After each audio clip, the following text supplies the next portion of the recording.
Good Friday morning, guys. My name is Jerry Miller, and welcome to Real Talk. Thank you kindly for joining us. This is Real Talk with Keith Smith. Keith Smith doing his best grandfather impersonation right now. Honestly, he is a fantastic grandfather. He and Yona are in Connecticut with their 2 grandchildren. But folks, we have a more than ample, more than capable replacement in Greg Slater. I mean, this guy has been on the show and the network a handful of times, 8 or 9 times, and he is Mr. New Construction. Nest Realty's Greg Slater. 26 years of experience in real estate. We do that not to date him, but just to show the amount of experience the man has in this game we call real estate. Judah, let's go to the studio camera and welcome Greg Slater to the program. My friend, 26 years in the business. You know the business inside and out. You got ties to the most reputable builders in town. You love working with families. Talk to us about this experience and how you got into real estate and new construction in general. Oh, that's a good story. So I went to Virginia Tech. I think I've covered that here before. And I went back to Richmond. I was going to high school in Richmond.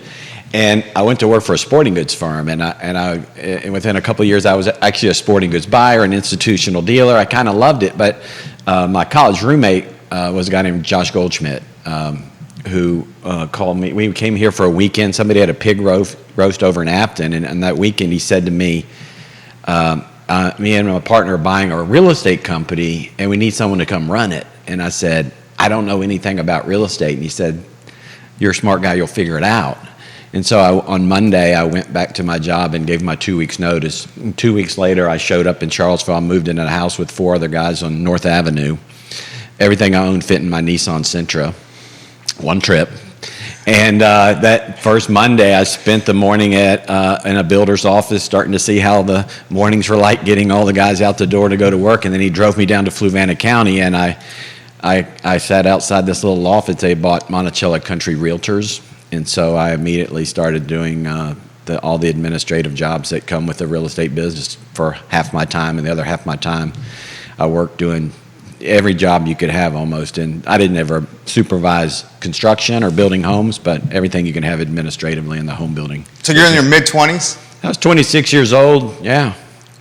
And it just took off from there. I was around some really smart people that were willing to teach me the business, and eventually I got to the point I was ready to step out into the world, on my own. Along the way, managing broker, things like that, whatever it took. And now you got ties to some of the best builders in the market. Frank Bailiff, a friend, new construction inside and out. I've been lucky, this business has changed a lot since I got in it.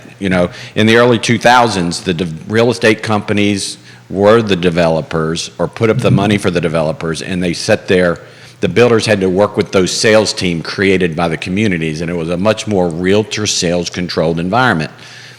I'll attribute some of this to when Ryan Homes came along with their own salespeople. That had a dramatic impact on our market in a variety of ways, not just from the land grab that ensued as people realized they needed to start competing with their land acquisition, but it made other builders realize, maybe having people that work just for them, selling homes for them, was better than having a team of realtors who were trying to represent several builders. So I got a lot of experience, though, working for different builders, from Hayden Homes to Churchill Homes to Barry Mead Homes. The list goes on and on. But eventually I ended up as the director of sales and marketing for Churchill Homes. And in 2007, I helped them sell about 80 homes. In 2008, they were gone. Wow. And along with about half of our other builders in the marketplace. And so I just rolled up my sleeves and went to work trying to be more of not just a new construction guy, but a realtor for buyers and sellers. And from there, luckily I met a guy named Drew Holsworth who started Piedmont Realty Construction, and he hired me to be his listing agent until eventually Stanley Martin purchased them. Right now I represent Southern Development Homes, Frank Bailiff.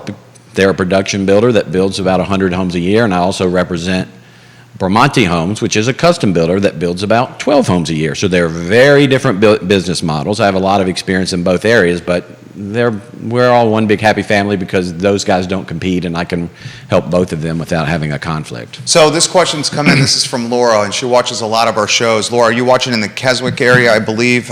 She says you guys talk often how in 2007, 2008, a lot of the smaller builders went out of the market. Please ask the guest panelists, the guest on the panel, if the builders have recovered and if we're back to the same level of output as we saw in 2007. Well, that's a great question. So one of the things I follow over the years is, or particularly during the recession, the level of activity fell off so hard so fast. Actually, in 2005 was the highest level of volume we'd ever achieved in the MLS. There was about 3,500 transactions for $1.27 billion, and it went straight down from there. That was the top.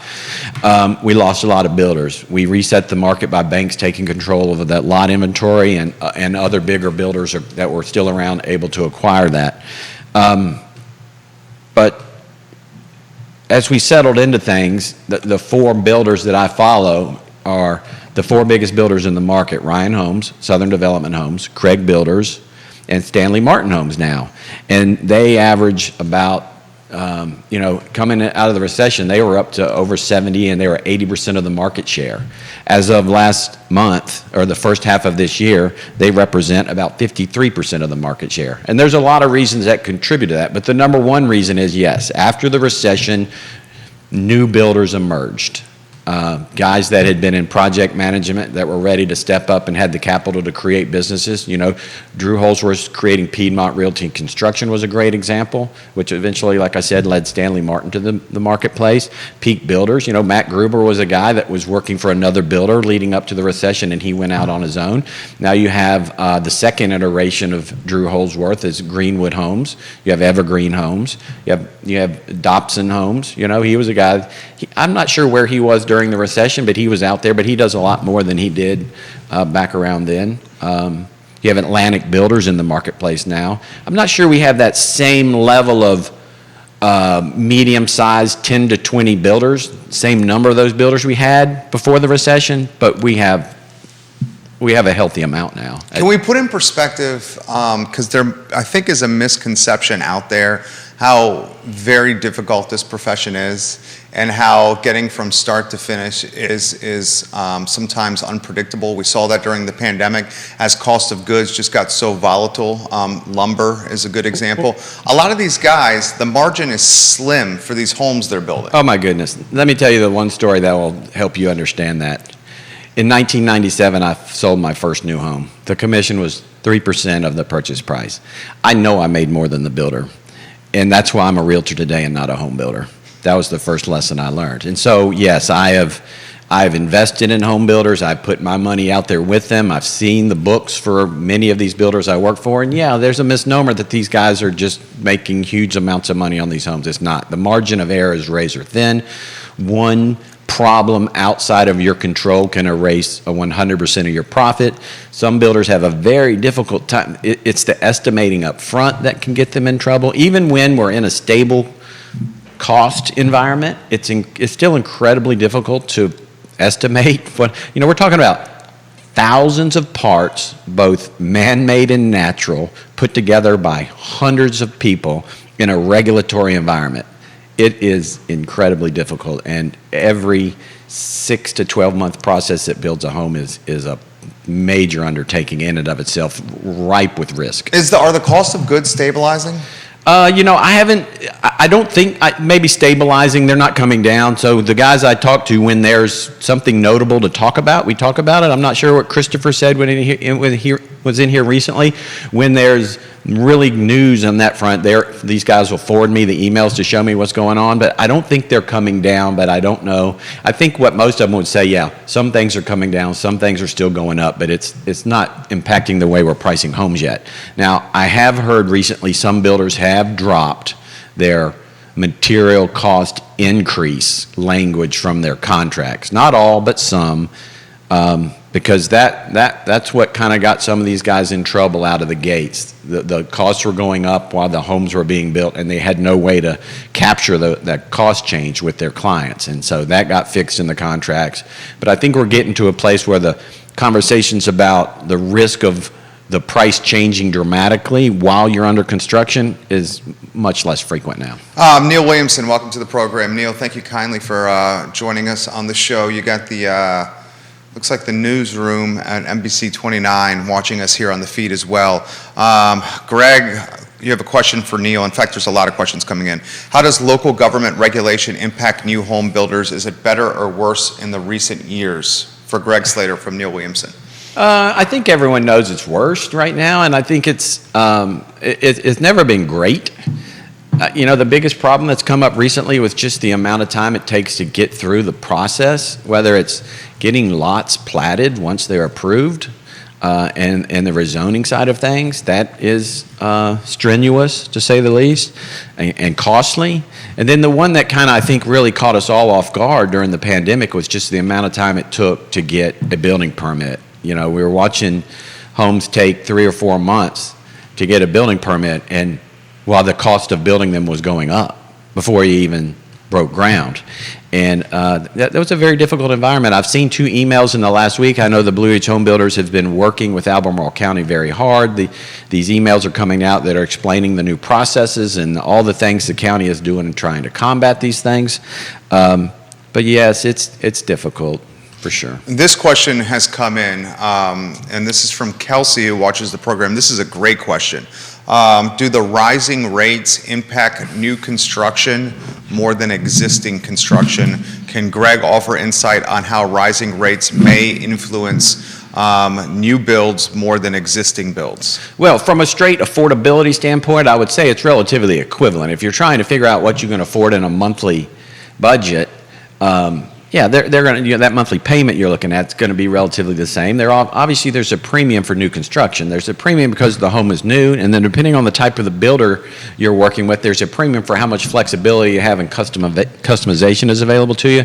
But the real challenge with interest rates in a fluid environment is the length of time you can lock your rate in relationship to when you can get that home. Explain that to me. So, I'm the builder, you're the buyer. You're signing a contract with me today.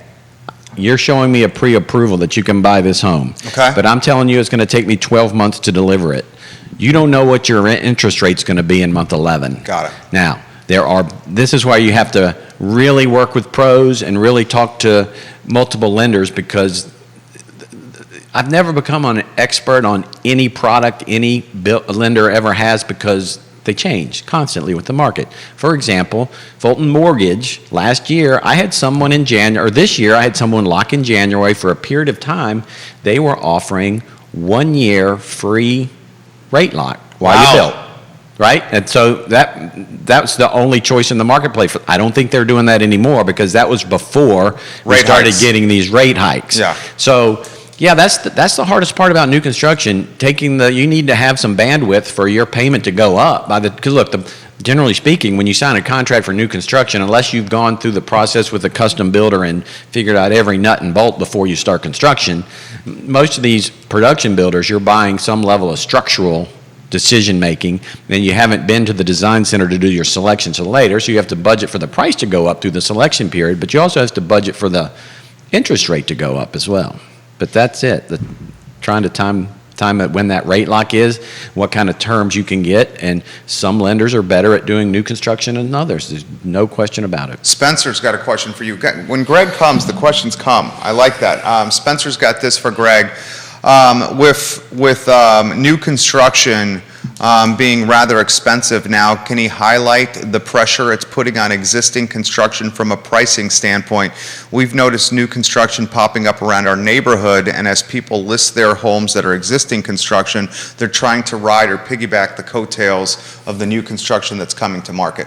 I mean, I think that's just normal, right? I mean, if new construction comes to a neighborhood, it's going to help drive pricing upward for everything else in the neighborhood? There's a variety of relationships between new home pricing and resales. In general, when supply is low like it was and new construction is so expensive, it pulls up the resale. Right. There's a premium for new construction, and it can expand and contract based on market conditions. When the inventory is super low, that was just pulling things up. And particularly where it impacts price the most is where builders can't even reach, right? So if you're looking for a single-family detached home in Western Albemarle, and the starting price point is $600,000 anywhere in the Crozet area, and you have a $400,000 home, that becomes a real example of supply and demand. Who wants it the most? How many people want it? And who's willing to pay the most?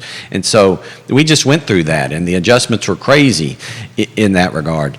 But when you're selling, though, in a normal market, when you're selling, you have to be cognizant of who you're competing with when you price your home. And one of the biggest mistakes I see sellers make over the years is they price too closely to new construction, right? What should the delta be? I mean, Well, I know there's no it rule varies. of thumb. There's no real rule of thumb. It's really based on market conditions and a lot of experience, because it's hard to explain what it's like helping so many people go through the new construction. I understand the buyer psychology of when they're, am I going to buy a resale? Am I going to build?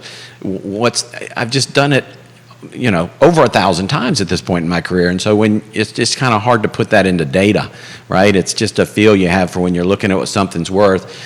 I'll give you another example.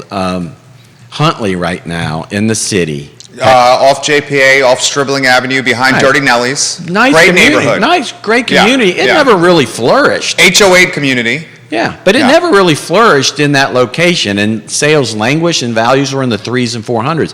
Their affordable housing that was built in there 6-7 years ago, they took normal-sized lots, split them in half, and put these little small homes on them. 2 of them have traded in the last 2 weeks. I'm talking about the smallest homes in there on half lots for $500,000. Wow. And what people don't realize at a certain point, especially if little small detached home is actually competing with the big townhome, and if you don't draw the connections to those things, you can mess up your value too. But if you're trying to sell your home in an area where there's new construction, you have to understand what your new construction dollars buy you, because some buyers just want what they want. I'll give you an example. At Spring Creek, for years, there was an inventory of homes and tons of new construction. Spring Creek is one of the hottest new construction markets out there right now. You have 3 or 4 builders in there. You have a steady line of cars driving down here from Northern Virginia to retire. And they went from just 3 or 4 years ago, we only had a handful of sales in there that would break 500. People are pushing up 8, 9, and breaking $1 million in Spring Creek now. It is amazing. And I'm talking about 30 or 40 new home sales a year in there, which is a fair amount. But the point I was as many resales as I've sold in Spring Creek, someone would price a home as a great deal, and let's say it was on the higher end of the market there at $550, and would get close to it, look at it a couple times and not buy it, then they go spend $700 on new. And that's kind of the thing you have to realize. There's a certain amount, just because they have the budget to go $700 doesn't mean your home's worth that. People will spend more for new construction because they're getting exactly what they want. And that's the premium, exactly what you want. Good stuff from Greg Slater. More comments for you, Greg. Are the size of homes changing for new construction? So this question's from Jordan. With cost of goods being so high, and Jerry, you've covered on the show so many times inflation and the labor shortage, please ask Greg if the builders are focusing on smaller homes now. Well, so it's not necessarily the builders focusing. The builders haven't pivoted yet from anything that's going on in the market with their designs of their homes. That has yet to come. The biggest pivot I ever saw was, the hardest thing, one of the worst performing segments of the market were custom homes built in 2007 and 2008. They were super expensive. 2009 changed everybody's mindsets about housing, and those homes just did not translate in the new world. But right now, we're still behind the curve of builders pivoting. Builders are working on lots that are coming approved and ready to build on now, and it's the size of the lot that dictates the type of product they can put on it. Explain that. Well, so in the townhome market, that's one thing. Most of those lots are 21 to 22 feet wide, and the topography of the land dictates whether or not it has a garage in the front, a garage in the back, or a garage at all.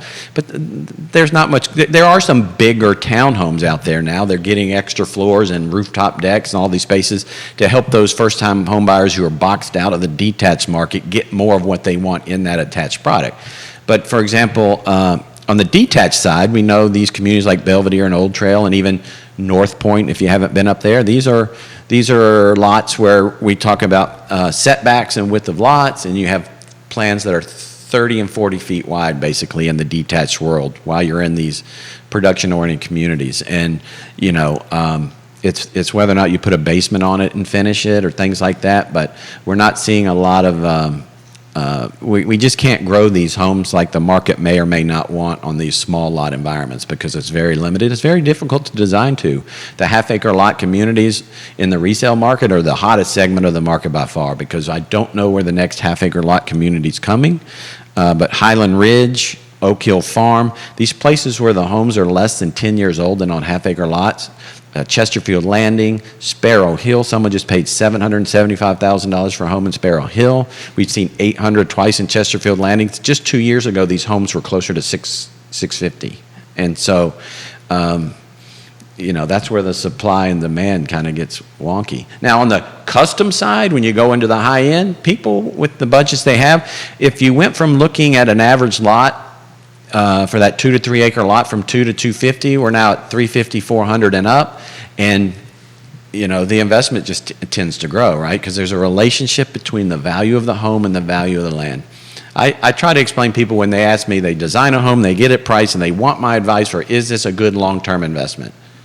It's a hard question to answer, right? But a lot of it's subjective. I mean, is this the house you want and you're going to live in it forever? Yes, then why does it matter?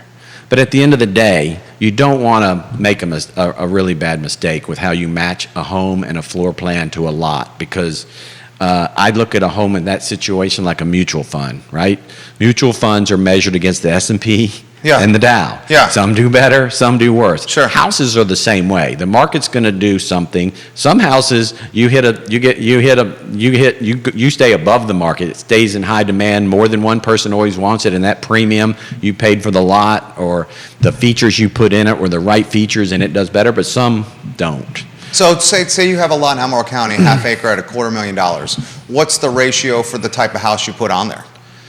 Is there a ratio for a $250,000 lot? Well, first of all, there are none. Okay. But for a $250,000 lot for before the pandemic and the crazy cost increases, that wanted to be a $800,000 house, $900,000 house. But now, the other thing that was happening in Spring Creek or in Old Trail for a while, they were doing smaller and smaller lots, and we didn't have the bigger house. People were overbuilding on the lots. I've seen people put $600,000-$700,000 on a $100,000 lot, and that oftentimes doesn't turn out well. This question's come in from Christopher. Dude, you got a lot of questions coming in here. Besides money on the balance sheet, how did the Big Four come out of the recession so strongly? Being nimble, first of all, and surviving, right? So that's Ryan, Stanley, Southern, and Craig. Stanley wasn't here at that point. They Okay. didn't show up till about 2013. Okay. But it was, Craig Builders, Southern Development Homes, and Ryan were the big three that really came through the recession. Now, Ryan is a unique model to all the rest. They are a corporate home builder. They don't buy land. They won't put their stockholders at risk of the owning land as an asset and it depreciating. So they're in the middleman deal with the developers. They have options. They're actually building these homes and not taking ownership of the land until the home is actually finished. Wow. In some cases, at least that's the way it was coming out of the recession. Whether or not that's still the case, they may be not taking ownership of the land until the home is sold on it. Where other builders have to be more speculative, they have to take takedown schedules, and they have to commit to buying a certain number of lots and selling on them. But these are guys that were just able to survive and not get put out of business. What put builders out of business was all the land they bought from 2005 to 2008 and borrowed money to do so, and then they couldn't make their interest payments. The lots depreciated. Just like we know people lost their homes, builders lost lots, homeowners lost homes because they couldn't make their payments. But it got to a point. I'll give you a prime example. Wickham Pond is a staple neighborhood. Crozet. In Crozet. Yeah. Two builders bought all those lots for $135,000 in 2006. Started building homes on them in 2007 and only got about 4 or 5 homes into the community before the sales stopped cold back then. Never seen anything like it. It was just over. And eventually those lots were foreclosed on and were consumed by another builder for half of that. They depreciated by 50%. And some of the builders that hung on a little past that and tried to make it work, I would meet with them and consult, and they're like, how do I build? There was no math that worked. You could not build on the home. The prices adjusted so much. If you had that lot that you overpaid for before the recession, there was nothing you could put on it and make money. And so it had to be taken back. The price had to be corrected so that it would work, unless you had the resources to just hang on to those lots. That led Eagle here for a while, right? They had the resources, and they came here and started buying foreclosure lots. But they were here briefly and left there. They've never really had a strong foothold in the market. More questions. Jerry, you and Keith often talk about why this isn't a real estate bubble, and you point to the equity that people have in homes and the regulatory environment around lending. Can you get Greg's take on this, please? Why it's not a bubble? Yeah. How many times do you get that question? A lot? Not as much as I used to, because it seems like everybody has the same answer now, right? The market conditions are just different. Last time we had a whole bunch of bad debt, and then unemployment went crazy, and the whole thing fell in on itself. I'll never forget, I guess it was Time Magazine, House of Cards on the cover. I remember that. Yeah, that was it. We just have such a different scenario going on now by the way people are getting this low interest debt on these homes. They're putting more money down in a lot of cases. The affordability factor is so much higher. The supply just remains so low, and there's just still so much demand. At the end of the year in Albemarle, at the end of the 6-month period at Albemarle County, we were 16% less listings than we had last year. And then so I just looked ahead for the first half of July to see if where we're trending. Are we going to catch up some by the end of the year? We're going to fall. Right now we're falling further behind. In 2021, in the first 2 weeks of July, there were 217 homes listed in Albemarle County, resales. In 2020, if you want to go back even further, it was 193. This year it's only 152. So halfway into the month we're 40 to 50, depending on what year you compare it to, off in listings. So July is notoriously a seasonal part of the year. People take vacations. Everybody got their purchasing decisions made to get ready for school. That ship has sailed. But yeah, I'm a little concerned that the inventory isn't a little stronger right now. Do you attribute that directly to rates? I don't know what to attribute to on the supply side. We're just trying to figure out when we've exhausted all of the normal activity of people who want to sell versus the people who are being dragged to the market because they think it's a great time to sell. And that may be what we're starting to end, right? People came and sold their houses because they kept hearing the stories of crazy. The stories of crazy are less and less, and we are probably dragging fewer sellers, opportunistic sellers, to the market. But it's one of those things you can't really figure out until you get into each transaction and understand a seller's motivation versus a buyer's motivations and see if you can get them to come together. Carolyn, watching the program. Carolyn or Caroline, I'm sorry if I'm messing that up, Carolyn. Can you speak to not having more half-acre communities in Albemarle County, please? This is news to me, she says. Well, There's just not enough land. Well, Neil, could you come on here and explain this? 5% of Albemarle County is for development. Right, and anything that's in the growth area, you can develop by right, or you can develop with density. If you want the density, you have to go rezone it. A lot of these parcels aren't really economically viable at just chopping up into half-acre lots. They need to be more lots for the developer and the builder to be profitable. And so the county wants smaller and smaller lots, right? We need the density. If we're going to manage the growth that's coming, we need to do it on less land than more land in their eyes. What's that going to do to the half-acre communities in the county? I mean, further prioritize them and drive tailwinds and value behind those?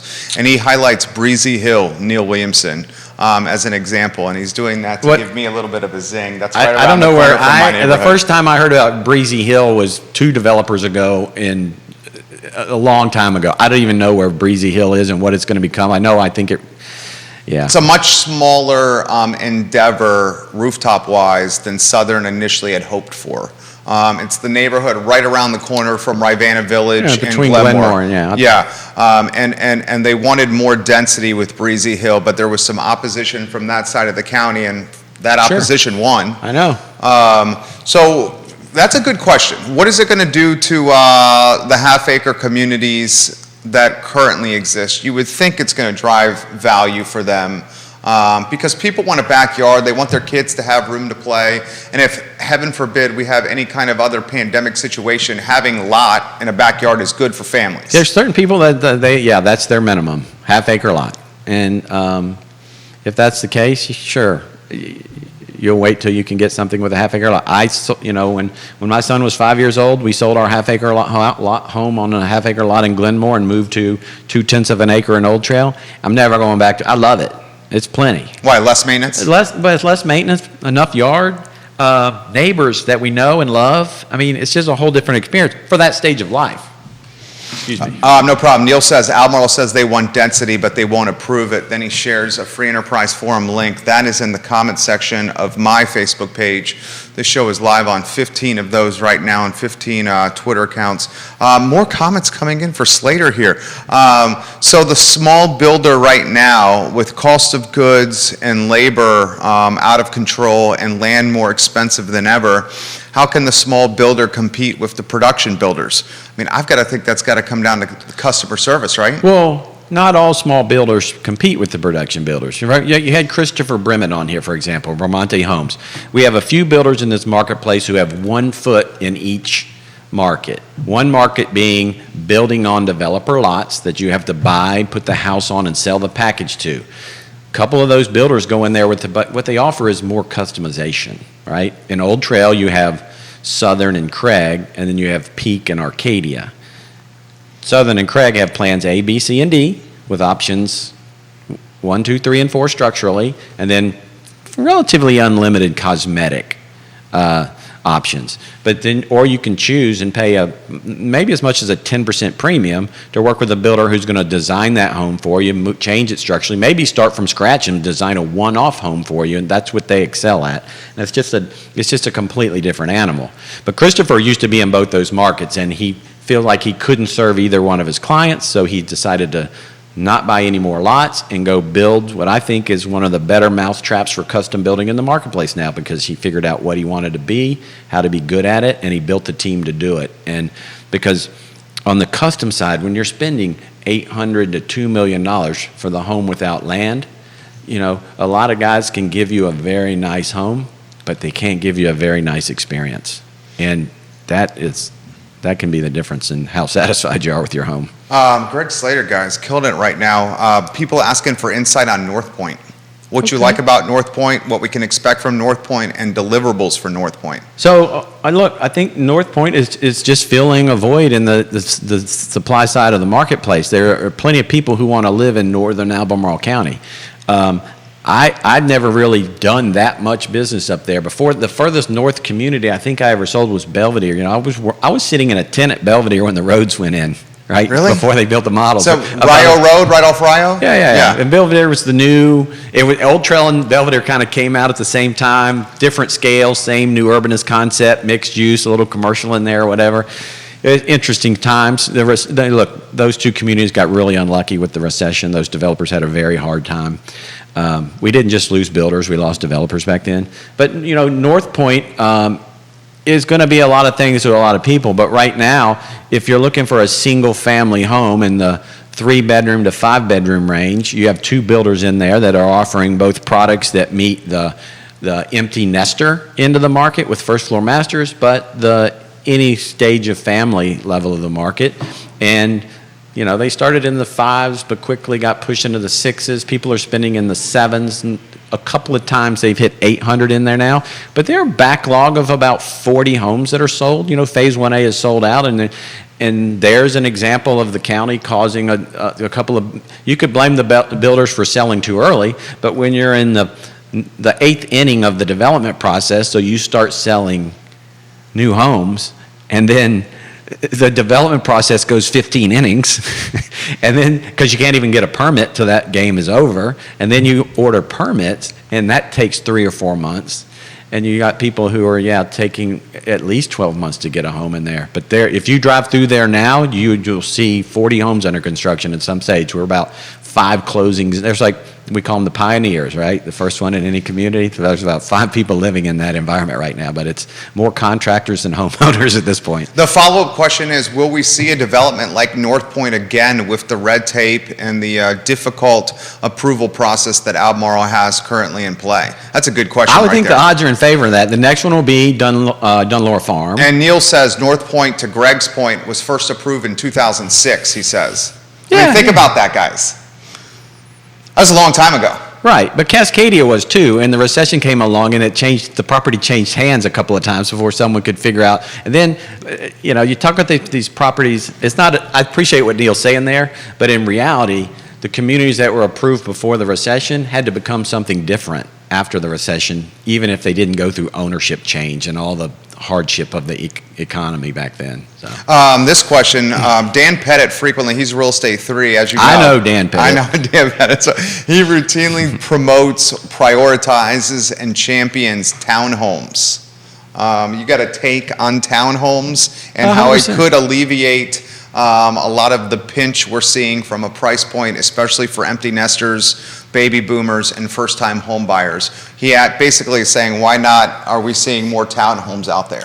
There's lots of They're coming. There's lots of townhomes out there. The problem with the townhome is the problem with ultimately the land is the problem. When the townhome lots get to 80, 90, 100 grand, under 400 is not really achievable. I think there's a community coming out by Ryan Homes right now that they'll actually have a 3 in front of it, townhome wise. But yeah, it's very difficult for builders to decide what they're going to build and what they're going to put in them and what price point they're going to hit. I can remember watching townhomes hit $400,000 on average and going, oh my God, this is not good for the market, and someday this is just not going to work out. Now they're at 5. And we're dealing with, at this bleeding edge of the market right now at Avon Park and Prophet Terrace, these places where they're just breaking ground and they set their price points and the interest rates have gone up, doubled, if you will, and sales have slowed down a little bit. You're watching builders at the bleeding edge of the market adjust their pricing to make sure they have enough traffic coming that they convert to sales. The hard part about that is right now, if it was, and this is part of my job, sitting down with builders and helping them figure out what stuff is worth when they're building it. It's July. It's maybe the worst time of year to sell a townhome, right? This is a spring. If we're talking about first-time home buyers, when do they buy? They buy so they have some place to go when their lease is up. When does 70% of the leases come up? Spring. June, July, and August. Yeah. So they buy in the spring, hence the spring market. Greg is dropping knowledge here. Kevin Yancey's watching in Waynesboro, and he says, have the trades returned back to the game? He says, essentially, I know a lot of them got screwed in the recession. Are we seeing the trades partners back working with the builders again, or is there still a significant shortage of trades partners that are slowing things down? Look, I don't get too close to that side of the conversation unless the builders need to share that with me so I can kind of make sure realtors understand how difficult that is for them. But yes, I think there's still a shortage in trades at some level. I think, when you work with builders like Frank Balliff and Christopher Brimmett or Sam, these are long-term local guys in the community who have trade relationships, in some cases are 10 and 20 years old. And those guys get together and they try to figure out how they can both stay in business and get homes sold. More kind of key. Greg, you are a popular guy over here. Which jurisdiction does he see exploding or coming into itself as the next Western Albemarle? He highlights how there's no half-acre communities in the horizon for Albemarle County. This is a follow-up from Spencer. Where does he think the business is going to go to?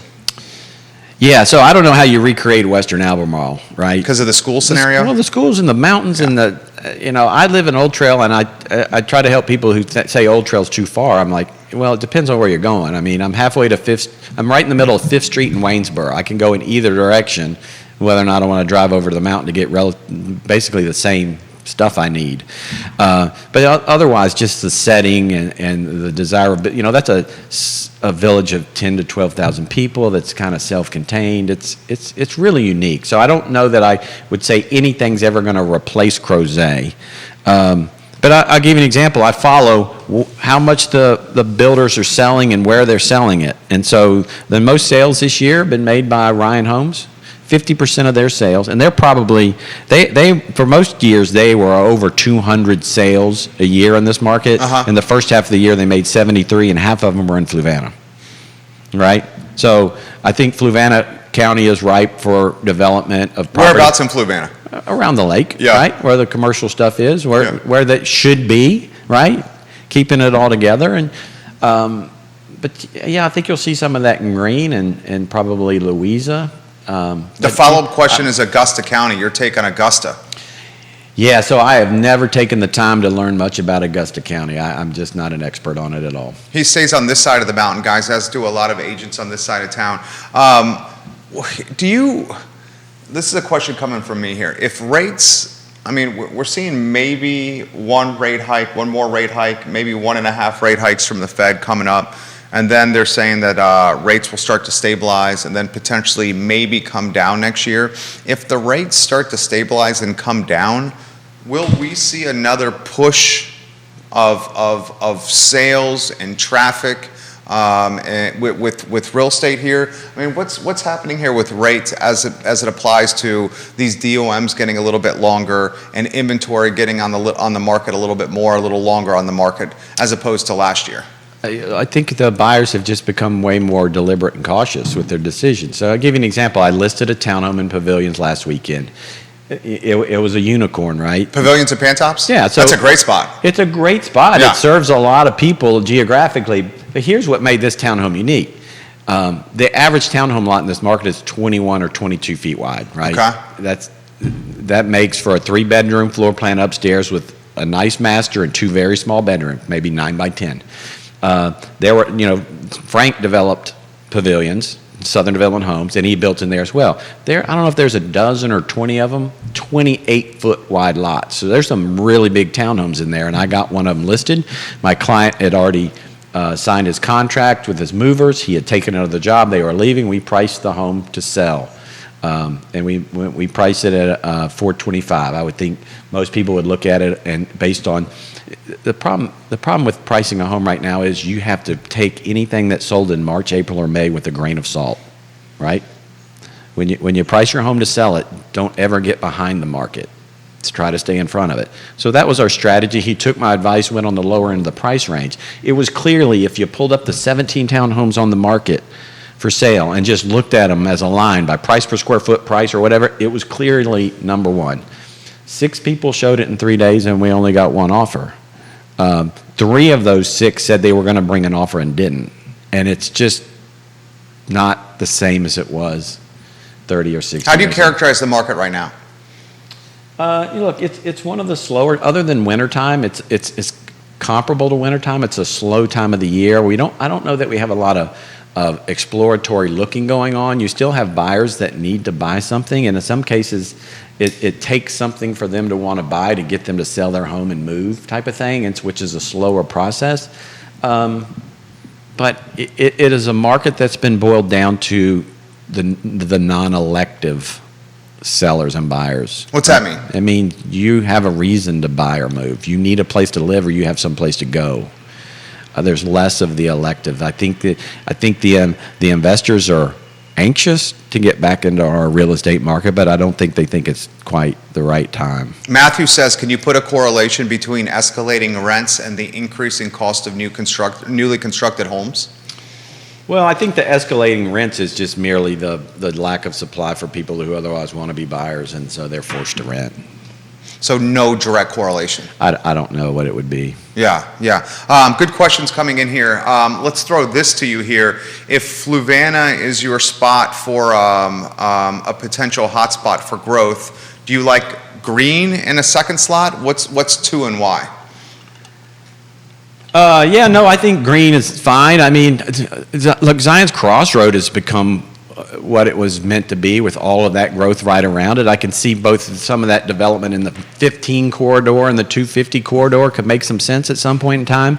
I haven't sold anything in Greene County in over 10 years, but it comes down to the will of what that government wants and what they want people to develop, and it plays a big part in that, right? Those are impossible questions to answer. The timeline to take some from concept to buying this land to turning it into houses. The developers at the end of the developer has the most risk because they're playing the longest game, right, for what the market's going to be like by the time they get there with their product, and the builder's taking the next longest risk. The thing about our market is there's not a lot of speculative building. We're actually up to 40 homes under construction in Albemarle County that in some level of construction that aren't sold, which has doubled in the last 3 months. And that's because in these townhome markets, if you have a building of 6 and you sell 3 of them and you want to get them going, you got to start 3 specs. Why is the spec just too risky now to pursue? Well, if your production calendar is full, you don't build specs. Now, last summer, when we saw what was happening, yes, I had very serious conversations with a builder I represent to time some homes. I said, if you have some room in your production schedule, let's start a couple of homes in we're not listing them when you break ground. Yeah. Build them and finish them and put them on the market in the spring market, because it was that easy to tell we were going to have a supply problem in the spring. And yes, some builders were able to do that and sell some homes, because the other thing is builders can make a mistake by listing a home too early. Right, it's particularly when the costs started changing. If you price a home before you know what your costs are, it's a good way to get in trouble. This question's a follow-up from Laura. She says, are most of the folks that are doing new construction buying the land first?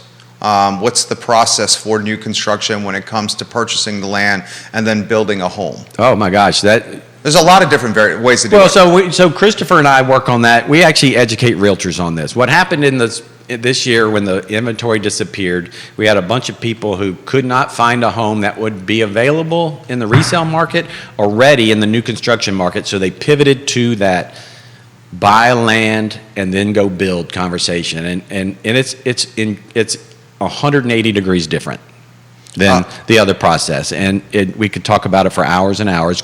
Christopher's actually created a class that we've taught in some real estate brokerages to help them understand it. But think about this. You've got to use different financing to buy land. You've got to evaluate the land for how it's going to be developed. Does it need a driveway? How long is it? Does it need to be cleared? What kind of septic system are you going to have? Where are you going to get the well? How's it going to fit on there? What's the architectural control of that land and the covenants? What can you do with it? And that's just to buy the land. And then you've got to go figure out what you're going to build and what it's going to cost and how that home's going to fit on that land. It's just couldn't be more different. Multiple folks asking, who are the developers left in the market? Corin's one. Sure. Yeah. What do we? I know some of them I know by first name, some and I can't connect the dots between the names of their companies. But you still have Dice Hammer, Resort Developments, that's Belvedere and Spring Creek. Christopher Henry, throw him in the mix. Yes. Would you? Frank Balliff. Frank's one. I mean, Southern Stanley, right? Stanley is a developer and a builder.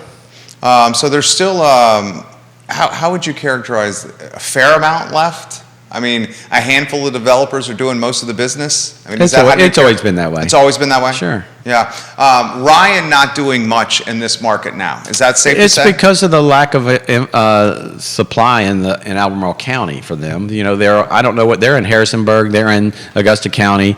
They're equipped to take on some developers like the Ryan model because it's almost a guaranteed sale of the lots if they can deliver them at a certain price point. Quentin Beckham, welcome to the program. You have a handful of agents watching you on the feed right here. So, are you? I feel like I'm in the hot seat. You guys are just drilling me. You're a smart guy. I brought stuff to share. No, please. It's not that exciting. We'll take the questions. So, what's your take on how this rest of the year is going to play out? We had who was the gentleman we had on Wednesday's show from Ness? It's someone from Nest, Taylor Averett, yes. Is that right? Yes, he's recently moved to Nest Realty. Yeah, good guy, great agent, spoke very highly of you, and Duncan as well. I asked him this question, what's his take for the rest of the year of how it's going to play out? So I'll ask the same question to you. How do you think the rest of the year is going to play out? I mean, I would imagine your first answer is going to be, let's let folks get back from vacation. And come back here and start kicking the tires. I knew you were going to ask this question. You want the? I would love your answer. You want the intelligent donkey answer? I would love your answer. All your answers are smart. People are going to buy and sell homes. That's I what's think that's going to what happen. Taylor said, And we're gonna just keep monitoring it. I'm gonna monitor it very closely. Look, I enjoy coming here and giving my opinion on or sharing my experience and my advice. But at the end of the day, I'm hyper focused on the segments of the market that my clients pay me to be interested in. So when it comes to the macro predictions, it's a little different because that answer is different whether you're talking about land, production builders, custom builders, townhomes, $1 million properties, every condos, different answer for every one of those. Those are all micro markets. I think, though, it's going to feel like 2019. We have to stop when everything you see in the reports going forward is going to be about how far off we are last year's numbers. Pam was talking about, Pam Dent, current CAR president, quoted in NBC 29 today, talking about that, how far off it was versus last year. You're saying maybe not the fairest comparison. Look, we have to figure out how to figure out the pandemic impact on things. And first it rearranged activity, and then it spiked it. And so we kind of have to look over that. So I'm using kind of 5-year averages. What was the 5-year average? Well, new home sales, for example, last month showed us the first weakness in the market. The 5-year average for new home sales in the month of June in this market was 60. Last month they were 27. That's a 50% decrease. That's the first time we've seen any significant decrease in new home sales. But the builders I'm talking to now, and the reason I can't tell you what's going on in July is because of the way that information flows. A lot of times these larger builders wait till the last week of the month and drop all their sales in. Some put them on as you go.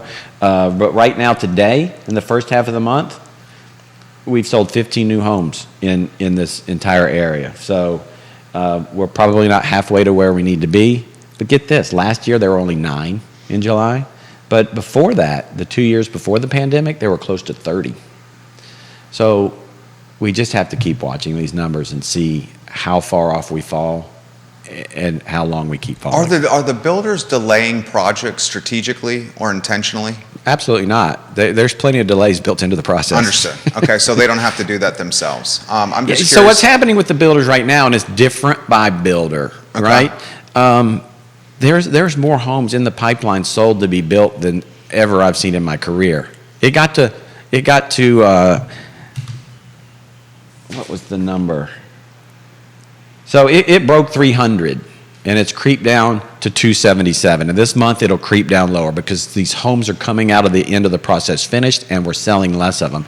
But we got to get that down to a manageable number. Some builders, you have a busy spring and you sell a bunch of homes. You might take your eye off of sales for a while because you're so behind getting permits, getting homes started, and what we call managing the unshipped inventory. What is the data you came prepared to share with us?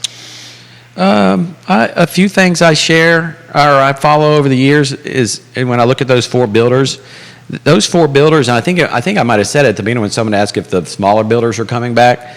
In the first half of the year, those guys only represented 53% of the new home sales that happened in those markets. The 10-year average on that is closer to 70%. That's a significant drop. That shows that the small builders coming back. The hard part, that's one factor. But Ryan Homes can't get lots in our market and are building 50 to 70 homes less than they would have if they had lots. So it's not all that. And so when the hardest part about predicting new construction is what is causing the sales to slow down. We know there's some fatigue from pricing and interest rates going up, but we also know there's some supply side problems. If there were certain things available for the builders to build right now, there would still be things they could sell. Is the market also interested in a more of a custom product because of the pandemic versus a production product? They want something that's that's all personal and budget. That's relative. That's budget oriented. Understood. I think some of these guys now on the production side, we have to give people a barometer for whether or not it's feasible for them to go down that road. But if you're talking about custom building with the Bermontes and the Peaks and the Dobsons, those guys in that range of what's going on from $800 to $2 million for the project, we tell it's $300 to $400 a square foot without the land. And production is what? That varies by lot value and product type, but it's much lower. It's in the twos. Okay, so you're looking at $100 a square foot savings. That's significant. Well, you're not real. We don't really look at it as savings. Well, it's about what's your budget and what would you like to buy? Can you afford what you want? Understood. That was a better put than I said right there. Understood. It's all about price. So you feel, I love when Greg comes on, dude. I come out of here feeling a lot smarter here. Oh my gosh, we've already gone an hour. I see that. And we still have more questions that we're going to get to. How about this one? Last question for you here.